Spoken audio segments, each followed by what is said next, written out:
Good afternoon. We are in Vegas at the 2019 PPAI show, and look at my special. I am so pumped to introduce you to Dan Nevins. He is a Wounded Warrior Spirit Project founder. Specifically with Warrior Spirit Retreat, I use yoga, mindfulness, and meditation to help warriors that have returned with the invisible wounds of war heal.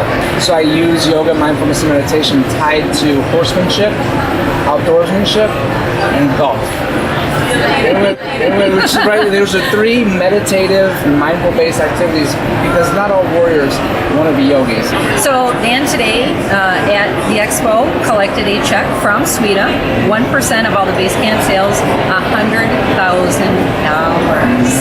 High five, buddy. Life-changing amount of money for the retreat. That's right, life-changing. So if you want to get in on this life-changing train that we're on, talk to me and we'll look at some suite of products. People ask me all the time, what can they do to help? And like, there's a million things. You can support the retreat, buy base camp, all that. But really, you can just invite a veteran to yoga because you just